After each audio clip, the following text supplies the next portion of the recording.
বিয়ের আগেই physical relation করতে হবে, এটা কেমন কথা? বাবা মাও আপত্তি করছে না? ওনারা বলেছেন কদিন পরেই তো বিয়ে। কথাটা রিফাত ওইভাবে বলেনি। বলেছে আবাসিক হোটেলে যেতে হবে রিয়াকে।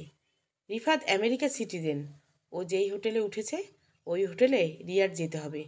রিয়া খুব খারাপ লাগছে ওর লাইফে একটাও ছেলের সাথে কোনো রিলেশনে জড়ায়নি, কারণ ও ওর পরিবারের বিপক্ষে গিয়ে বিয়ে করবে না।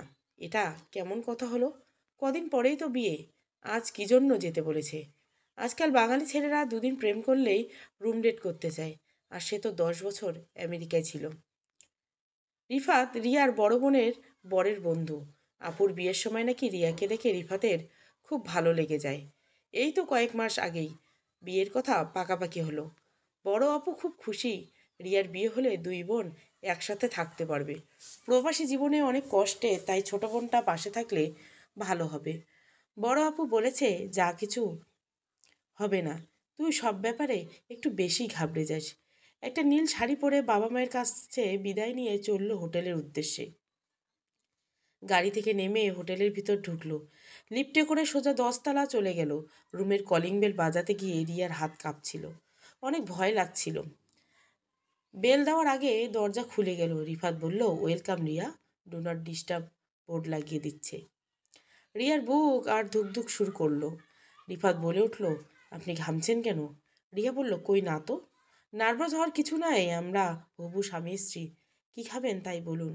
জি আমি কিছু খাবো না, কোল্ড ড্রিঙ্কস নিন। রিয়া সোফায় বসলো। রিফাত ওর কাছাকাছি যাচ্ছে, একদম ঠোঁটের কাছাকাছি। রিয়া চোখ বন্ধ করে ফেলল, আর অমনি হা হা করে হেসে উঠল রিফাত। আমাকে অতটা নীচ ভাববেন না, আমি মেয়েদের সম্মান করতে জানি। আপনি তখনই আমার পুরোপুরি হবেন যখন কলিমা পড়ে আমাদের বিয়ে হবে। আসলে আপনাকে চমক দিতে এইভাবে আসতে বললাম। আমেরিকা থেকেছি অনেক বছর, আমাকে কেমন ভাববেন তা জানার জন্য এসব করা। আপনার বাবা মাও জানে এই ব্যাপারটা। আপনি অনেক আনইজি ফিল করছেন। ওকে চলুন এখন যাওয়া যাক। রিয়া উঠে দরজা খুলতে যাবে এমন সময় হাত ধরে এক টানে রিফাত বুকের সামনে নিয়ে আসলো। রিয়ার চুলগুলো সরিয়ে একটা ডায়মন্ডের হার পরিয়ে দিল। রিয়া তো অবাক, একটা থ্যাঙ্কস দিয়ে দৌড়ে চলে এলো। বাসায় এসে আয়নায় নিজেকে দেখছে, ভালোই মানিয়েছে। রিফাতকে যতটা বাজে ভেবেছিল তা নয়, বরং ওর ওই রোমান্টিকতা রিয়াকে মুগ্ধ করেছে, ওকে ভালোবেসে ফেলেছে। বিয়ের দিন চলে আসলো, রিয়ারও বিয়ে হলো। বাসর রাতে রিয়া অপেক্ষা করছে স্বামীর জন্য, যার সাথে তার একটু আগে বিয়ে হয়েছে। রিয়া চায় একজন পারফেক্ট বউ হতে। রিফাত এলো রুমে, কিছুই বলছে না। রিয়া অনেক সময় অপেক্ষা করে বলল, আপনার শরীর ঠিক আছে তো? কপালে হাত দিতে যাবে এমন সময় ঠাস করে একটা চড় দিল। রিয়া হতবাক। রিয়ার দুই গাল জোরে চাপ দিয়ে বলল, আমরা কাল রাত 8টার ফ্লাইটে আমেরিকা যাব। রিয়া বলল, না আমি যাব না। রিফাত বলল, তোর বাপ যাবে। চুলের মুঠি ধরে বিছানায় ফেলে দিলে বলল, এই কথা যদি কেউ জানতে পারে তবে তোর খবর আছে। রিয়া কিছু বুঝলো না রিফাত কেন এমন করছে, চুপ করে কাঁদতে লাগলো। রিয়ার মুখ ভাত দেখে মা অনেকবার জানতে চেয়েছেন, কিন্তু রিয়া কিছু বলেনি, কারণ এ কথা শুনলে বাবা অনেক কষ্ট পাবেন। এমনি ওনার হার্টের অসুখ। প্লেনে উঠবার সময় খুব কান্না পাচ্ছিল রিয়ার। এ কোন মানুষের সাথে দেশ পার করছে যে কিনা বাসর রাতেই তাকে মারধর করে? চলে এলো আমেরিকায়, খুব সুন্দর রাস্তাঘাট, খুব পরিষ্কার, কোনো জ্যাম নেই। রিফাতের বাড়িটাও খুব সুন্দর। রিয়া ফ্রেশ হয়ে নুডল রান্না করে রিফাতকে ডাকতে গেল। যা দেখলো ওর মাথা ঘুরিয়ে গেল। রিয়ার ছবিতে রিফাত একটা একটা করে তীর ছুটছে। রিয়া হতবাক হয়ে গেল, তাহলে কি রিফাত তাকে খুন করতে চায়? এই দূর দেশে ওকে মেরে ফেললে কেউ জানবে না, কিন্তু কেন এত ঘৃণা রিয়ার উপর? ও তা জানতে পারলো না। রিয়া দরজা নক করলো, খেতে আসেন। তুই খেয়ে শুয়ে পড়, আমার চিন্তা তোর করতে হবে না। রিয়ার মুখ দিয়ে খাবার গলায় নামছে না, তারপর অল্প একটু খেয়ে বিছানায় শুয়ে পড়লো। রিফাত আস্তে আস্তে একটা বালিশ নিয়ে রিয়ার মুখের উপর ধরে চাপ দিয়ে, রিয়ার দম বন্ধ হয়ে যাচ্ছে, ও খুব হাত পা ছড়াছড়ি করছে। সেদিকে রিফাতের কোনো খেয়াল নেই। রিয়া রাত দিয়ে উঠল, ও স্বপ্ন ছিল। রিয়া উঠে এক গ্লাস পানি খেলো, কান্নার শব্দ শুনতে পেল। গিয়ে দেখলো রিফাত কাঁদছে। রিয়া কিছু বুঝলো না, কেন ওর সাথে বাজে ব্যবহার করছে, আর এখন কেনই বা কাঁদছে। রিয়া আবার শুয়ে পড়ল। এক ঘুমে সকাল, জানলা দিয়ে বাইরের আকাশ দেখছে। কত স্বপ্ন ছিল, আমেরিকায় আসবে, স্বামীর সাথে কত এনজয় করবে, ঘুরে বেড়াবে, কিন্তু তার হলো না। রিফাত উঠে গেছে, ও শাওয়ার নিচ্ছে। রিয়া একটা কালো শার্ট বের করে রাখলো, রাস্তা রেডি করলো। রিফাত সেই শার্টটা পরেছে, খুব সুন্দর লাগছে ওকে। মুখটা খুব রাগি রাখি, দেখেই ভয় পায় রিয়া। ওরা নাস্তা খাচ্ছে, এর মধ্যে কলিং বেল বেজে উঠল।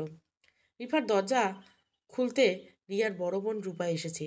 রিয়াকে জড়িয়ে ধরে কেঁদে দিল। কতদিন পর দেখা তোর সাথে, আজ 5 বছর হলো। বাবা মা কেমন আছে রে? ভালোই আছে আপু, তুই কেমন আছিস বল? ভালো আছি রে। আচ্ছা আপনি চল, বেডরুমে গিয়ে কথা বলে। চল। এই তোমরা দুজন এখানে গল্প করো, রিফাত আর নিখিলকে বলল। আচ্ছা আপি, তুই কতদিন যাবৎ চিনিস রিফাতকে? 5 বছর ধরে। এখানে এসেই পরিচয়, আমাদের বাসায় খুব যেত। তোর ভাইয়াকে বিয়ের কথা বলতেই বলল, আপনার শালিকাকে করলে কেমন হয়? নিখিল ওকে অনেকদিন ধরে চেনে, আমাদের বিয়েতেও নাকি গিয়েছিল, তখনই তোকে দেখেছে। আমি দেখলাম ভালো ছেলে, আগে পিছে কেউ নেই। বাবা মা মরে গেছে ছোটবেলায়, চাচা চাচির কাছে মানুষ। বিবির লটারি, আমেরিকায় আসতে পেরেছে। কেন রে? রিয়া কিছু বলার আগে রিফাত বলল, এই শুনে যাও। রিয়ার কাছে গেলে ওর হাত ধরে অন্য রুমে গিয়ে বলল, এই শোন, ওরা যেন কিছু বুঝতে না পারে, ওদের সামনে তুই তুমি করে কথা বলবি। আচ্ছা ব্যথা পাচ্ছে, ছাড়ুন। রিয়া হাত ডলতে ডলতে রূপার কাছে এসলো, কথা এড়িয়ে অন্য গল্প করলো।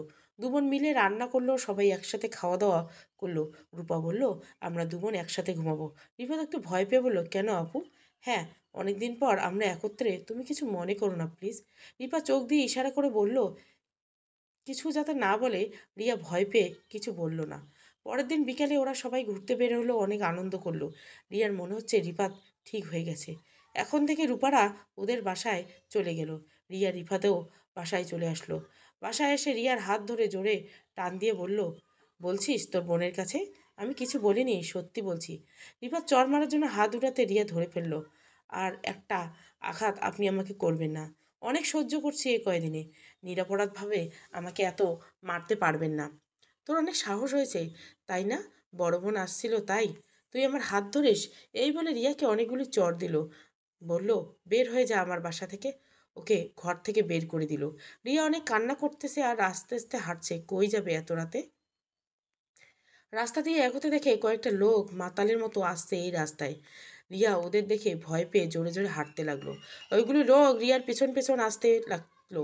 রিয়া খুব ভয় পাচ্ছে, বাংলাদেশে রক্ষা পাওয়া যায় না, আর এখানে ওই মাতালগুলো যদি ওকে ধরে ফেলে, ও কি করবে ভাবতে পারছে না, ভয়ে দৌড়াতে পারছে না, আরও কিছু চিনেও না। পিছন দিকে না তাকিয়ে সামনে এগোতে থাকলো। এর মধ্যে পিছন থেকে কে যেন হাত ধরলো। ও ছাড়ুন বলে পিছনে তাকিয়ে ভয়টা কমে গেল। এ যে রিফাত, তার মনে মনে ঠিকই জায়গা আছে, কিন্তু প্রকাশ করে না। ওর হাত ধরে টেনে নিয়ে বাসায় গেল। রিয়া ভয়ে কাঁপছে, কোনো কথা বেরোচ্ছে না। বাইরে স্নোফল হচ্ছিল, তাই ঠান্ডায় এমন করছে রিয়া। রিয়াকে চাদর দিয়ে চেপে ধরছে যাতে শরীরটা জলদি গরম হয়ে যায়। ওকে জড়িয়ে ধরলো। রিফাত ও রিয়ার পিঠে হাত বুলিয়ে দিল। রিয়া বলল, তুমি কি করে আমাকে এত রাতে বের করে দিতে পারলা? যদি কিছু হয়ে যেত, ওরা যদি আমার কোনো ক্ষতি করতো? আমি থাকতে তোর ক্ষতি অন্য কেউ করবে তা হতে পারে না। রিয়া রিপাতের পা জড়িয়ে ধরে, প্লিজ বলো, আমার অপরাধ কী? কেন আমাকে বিয়ে করে এত কষ্ট দিচ্ছ? তোকে তিল তিল করে মারার জন্য তোকে যত কষ্ট দেই ততই আমার শান্তি। আমার অপরাধটা কী? তোকে কতবার যে আমার মেরে ফেলতে মন চায়, কিন্তু তোর মুখের দিকে তাকালে কেমন যেন মায়ায় পড়ে যাই। কারণ প্রথম দেখায় তোকে আমার ভালো লেগে যায়, আবার ওই মুখের দিকে তাকালে আমার ঘৃণাও বেড়ে যায়। তবু শুনতে চাচ্ছিস, শোন। আমার বাবা মা মারা গেছে, একটা ছোট বোন আমার হাতে তুলে দিয়ে গেছে, ওর নাম রায়না। চাচির বাসায় থাকে, চাচি দুমুঠো এক মুঠো যা দেয় তাই খাই। আমি চাচার বাসায় থেকে টিউশনি করে নিজেও পড়াশুনো করে ওকে পড়িয়েছি। হঠাৎ ভাগ্যক্রমে ডিবির লটারি পেয়ে এখানে আসার সুযোগ পাই। ভাবছিলাম বোনকে এখানে নিয়ে আসব, কিন্তু তা আর হলো না। এক ঝড়ে সে সব লণ্ডভণ্ড হয়ে গেল।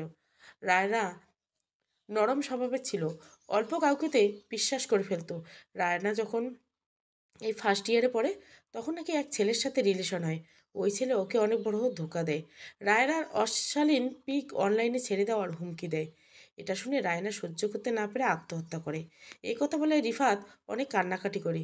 রিয়া ওর কাছে গিয়ে সান্ত্বনা দেওয়ার চেষ্টা করে। রিফাত ওর হাত সরিয়ে দিয়ে বলে, তুই জানিস সেই ছেলে কে? ওই ছেলে আর কেউ নয়, তোর ভাই রিয়াদ। কি বলছো এসব? আমার ভাই অ্যাক্সিডেন্টে মারা গেছে? ওই কাণ্ড করার পর আল্লাহ আর সহ্য করেনি, তাই তো তোর ভাইয়ের মৃত্যু হয়েছে। তবে আমার আশা ছিল নিজ হাতে তোর জানোয়ার ভাইকে শেষ করার, তা হলো না। সেদিনে শপথ নিয়েছি ওকে পাইনি, ওর ছোট বোনকে দিয়ে সেই স্বাদ পূরণ করব। তিল তিল করে শেষ করব তোকে, বুঝলি? যা, এখন আমাকে একা থাকতে দে। সকালে মাথাটা ভার হয়ে এসেছে রিফাতের। অনেক কেঁদেছে তাই হয়তো। এই রিয়া, এক কাপ চা দে তো। অনেক সময় এলো, কোনো উত্তর এলো না। রিপাত বিছানা ছেড়ে লাফ দিয়ে উঠলো। সারা বাড়িতে খুঁজছে, রিয়া নেই। রূপার কাছে কল দিয়ে বলল, আপু, রিয়া আছে আপনার ওখানে? না, ও তো চেনেই না, এখানে আসবে কি করে? আচ্ছা আচ্ছা, আমি খুঁজে দেখছি। রিফাতের মাথা ঘুরাচ্ছে, কিছু চেনে না, কোথায় গেল মেয়েটা। হঠাৎ ফোন বেজে উঠলো। রিফাত ফোন ধরলো, রিয়ার বাবা ফোন করেছে। রিফাত সালাম দিল। রিয়ার বাবা বলল, রিফাত বাবা, রিয়া দেশে এসে পড়েছে, তোমাকে না বলে আসছে, তাই কথা বলতে ভয় পাচ্ছে। তুমি ওর উপরে রাগ করো না, ও কখনো আমাদের ছেড়ে থাকেনি তো। তাই তুমি যেই হীরার হার দিয়েছিলে ওটা বিক্রি করে দেশে এসেছে। নাও কথা বলো।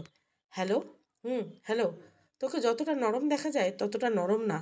তোর তো সাহস, আমাকে না বলে হার বিক্রি করে টিকিট কেটে বাংলাদেশে চলে গেলি। তুই কি ভেবেছিস এতেই আমার হাত থেকে বাঁচতে পারবি? পালিয়ে গেলে আমার হাত থেকে বাঁচতে পারবি না। আমি পালাতে চাইলে আপনাকে কল দিতাম না। আপনি কি দেশে আসতে পারবেন? অনেক জরুরি কাজ আছে। 1 সপ্তাহ হলো না আসছি, আবার এখন আবার দেশে যেতে বলছিস? টাকা কি তোর বাপ দিবে? আমি যেই কারণে আসতে বলছি সেটা আপনার কাছে কোটি কোটি টাকার চেয়ে মূল্যবান। এখন বল কি বিষয়? না, ফোনে বলা যাবে না। আচ্ছা, থাক তুই, তোর বিষয় নিয়ে আমি আসতে পারবো না। কয়েকদিন পর রিফাত বাংলাদেশে হাজির। রিয়া মনে মনে হাসছে, এই লোকটা বলে একটা আর করে একটা। রিয়া বলল, ফ্রেশ হয়ে নিন। রিফাত ওর হাত ধরে টেনে বসালো, ওর গাল চেপে ধরে বলল, কি কারণে আসতে বলছে তাই বল। রিয়া বলল, ছাড়ুন বলছি। রিয়া একটা চিঠি এনে দিল রিফাতের হাতে। রিফাত পড়তে শুরু করলো। প্রিয় রিয়াদ, তুমি জানো তুমি আমাকে আমি জানি তুমি আমাকে খুব ভালোবাসো, কিন্তু আমার অতীত জানার পর ভালোবাসতে পারবে তো? আমার এক ভাই আর এক বোন। চাচা চাচির কাছে থাকি। ভাইয়া ছিল, এখন সে আমেরিকায়। তখন ক্লাস 10-এ পড়ি। একদিন দুপুরে ঘুমিয়েছিলাম, দরজা খোলাই ছিল, এর মধ্যে টের পেলাম কে যেন আমার শরীরে হাত দিতেছে। চোখ মেকলে দেখলাম চাচির ভাই। আমি অনেক জোরাজোরি করে ওর হাত থেকে বাঁচতে পারলাম না। চাচি সম্ভবত বাসায় ছিল না। আমাকে বলল, কাউকে বলবি না, এই ভিডিও তোর ভাইকে আর সারা দুনিয়ার লোককে দেখাবো। ওই ভিডিওর ভয় দেখে আমাকে ইউজ করে। কাউকে বলিনি, আজ তোমাকে বললাম। হয়তো দেখবে আমি একদিন মরে গেছি। কারণ কারো হাতে জিম্মি হয়ে বেঁচে থাকার চেয়ে মৃত্যু অনেক ভালো। ইতি রায়না। রিফাতের শুধু চোখ দিয়ে পানি পড়ছে। রিয়া বলল, এটা কি আপনার বোনের হাতের লেখা? রিফাত বলল, হ্যাঁ, আমি খুব ভালো করে চিনি এটা ওর লেখা। এটাই রায়নার লেখা। চাচা চাচি এত বড় মিথ্যে বলতে পারলো আমার মৃত বোনটির নামে? এখন দেখলেন তো, আমার ভাই সম্পূর্ণ নির্দোষ। রিয়াদ ভাইয়া ওর মৃত্যু সংবাদ পেয়ে অচেতন হয়ে বাইক চালানোর সময় অ্যাক্সিডেন্ট করে মারা গেছেন। আপনাকে মিথ্যে জানানো হয়েছে। রিপাত খুব রাগ করে চাচার বাসায় গেল। রিয়াও গেল পিছনে পিছনে। রিপাতের চাচা সব স্বীকার করে নিল। হায় রে চাচা, আপনি আমার বাবার ভাই, কি করে পারলেন আমার কাছে সত্যি লুকাতে? তুই টাকা পাঠানো বন্ধ করে দিবি, তাই চাচি কসম দিয়ে নিষেধ করেছে আমাকে। ছি ছি চাচা, কয়েকটা টাকার জন্য আমার কলিজার টুকরোটাকে মৃত্যুর দিকে পাঠিয়ে দিলেন। আমাকে জানালে আমি একটা ব্যবস্থা করতাম, ওকে অকালে মরতে দিতাম না। আচ্ছা, এখন শেষ। একটা কাজ করুন, ওই কালপিটটা কোথায় বলুন, আমি ওকে খুন করব। না না, রাগ কমিয়ে শান্ত হন। ওই চিঠিটার সাহায্যে ওকে পুলিশে ধরিয়ে দেওয়া যাবে। চাচা বলল, ও ঠিক বলেছে। বাবা, পুলিশ ধরিয়ে দাও। আমি ঠিকানা দিচ্ছি। ওই শয়তানটাকে পুলিশ ধরিয়ে নিয়ে গেল। আমি আমার ঘর করি আর নাই করি, আমার ভাইকে নির্দোষ আর নিরপরাধে শাস্তি দিতে পেরেছি, এতেই শান্তি। এক কথা বলে রিয়া বাসায় চলে আসলো। মা বলল, জামাই আসলো না? রিয়া কিছু না বলে রুমে চলে গেল। কিছুক্ষণ পর রিফাত আসলো। এসেই রিয়ার রুমে গিয়ে দরজা লাগিয়ে দিল। রিয়ার মা পা ধরে বলল, আমাকে মাফ করে দেওয়া যায় না? জানি আমি অনেক বড় ভুল করেছি, তাও তোমার মন অনেক বড়। পারবে কি আমাকে ক্ষমা করে স্বামী হিসাবে গ্রহণ করতে? অনেক সময় ধরে রিয়া কিছু বলছে না, তাই রিফাত উঠে চলে যাচ্ছিল। এমন সময় রিয়া বলল, মাফ করতে পারি এক সত্যে। কি সত্য বলো? বলো। আমাকে সারা জীবন ভালোবেসে এই বুকে আগলে রাখতে হবে, আর আমার গায়ে হাত তুলতে পারবে না। এই কদিন যেই মার খেয়েছি, আমার লাইফে এত মার খাইনি। এই কথা বলে আমাকে আর লজ্জা দিও না। আজ কথা দিচ্ছি, এই বুকে আগলে রাখবো সারা জীবন, কখনোই সরাবো না। এই বলে রিয়াকে টান দিয়ে কোলে তুলে নিতে বিছানায় নিয়ে গেল। সমাপ্ত। শত্রু গল্প ভালো লাগলে অবশ্যই লাইক, শেয়ার এবং সাবস্ক্রাইব করবেন। Thank you for watching.